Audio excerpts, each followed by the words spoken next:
designing future society for our lives. That's the core mission of Expo 2025 in Osaka, a bold theme explored through 8 dedicated theme weeks, a concept launched in Dubai, now taken further.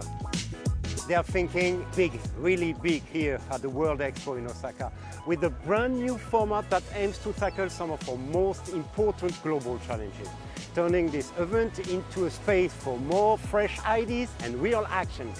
Let's have a look.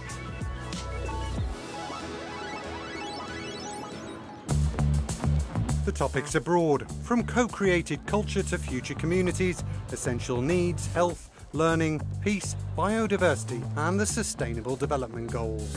Thinking ahead, together, that's what makes a World Expo unique. It gives small nations and overlooked issues a global stage.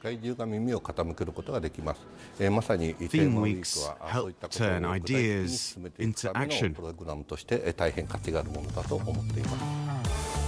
The goal? Sparking lasting awareness long after the Expo ends. The idea is for the public to watch this content, feel something and let that spark change in the world. That, to me, is the true value and impact of the theme weeks. First up, co-creating cultures for the future. How can cultural heritage help heal divided societies? Japanese architect So Fujimoto designed the Grand Ring, the world's largest wooden structure, 2 kilometers around, 700 meters wide. This ring could be the symbol of the diversity and the unity together. So that's why I made this as a pure circle shape, the most simplest shape in the world, in a sense.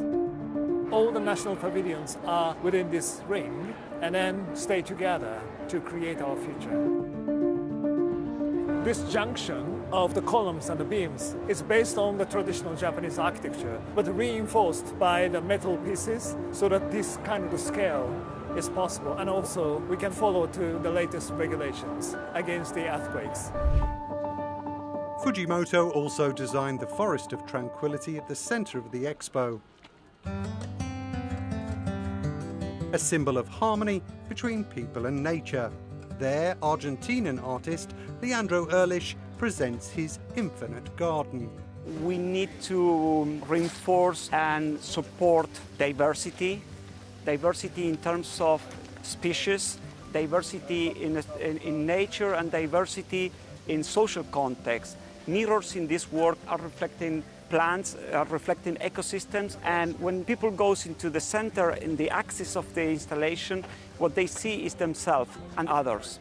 So it's a work that in a way invites to encounter, which is what the Expo, is the spirit of this Expo is about. Another highlight, a deep dive into manga and Japanese anime culture. The Minister of State for Cool Japan Strategy even made a special appearance in costume, accompanied by his cosplay ambassador. Anime will be used as a gateway and starting point to go to the region and enjoy their food. I've been doing cosplay for 17 years.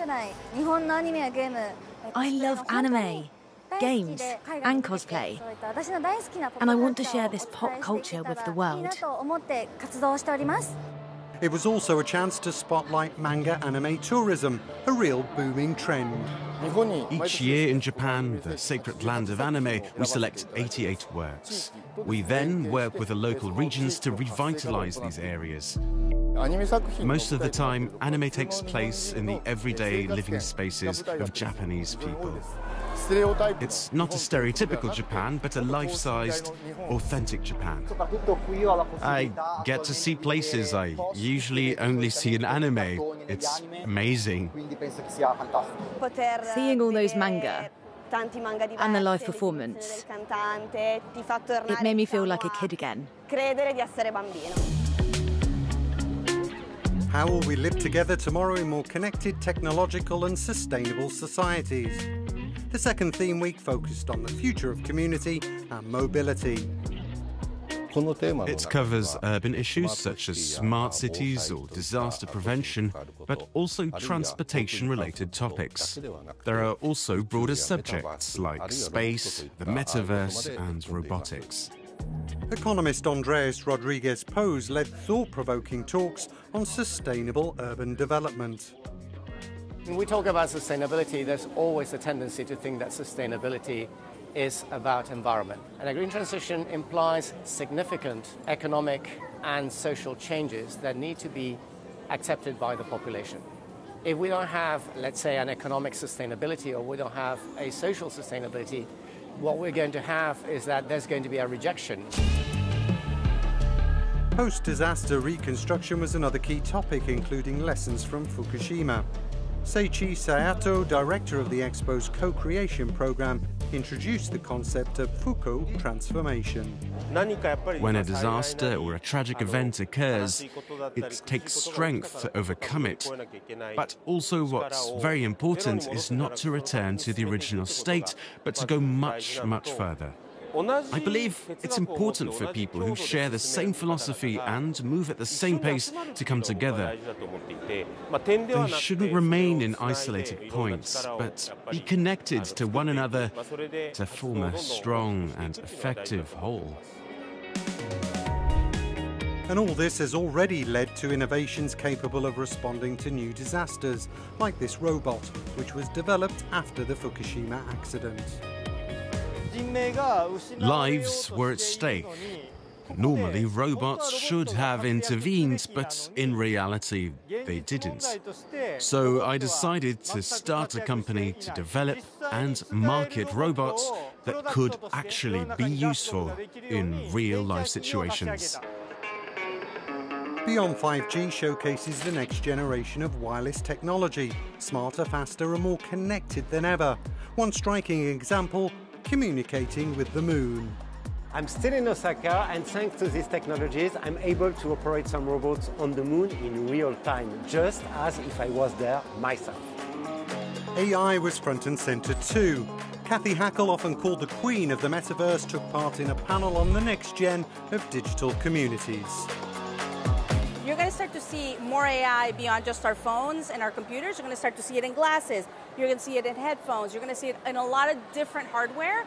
And in order for all this hardware to communicate with each other and for us to communicate with it, we're going to need connectivity that does not currently exist.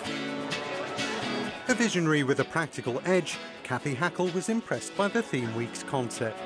It's not just about showcasing architecture or showcasing countries. It is also about bringing human ideas to the center of the future.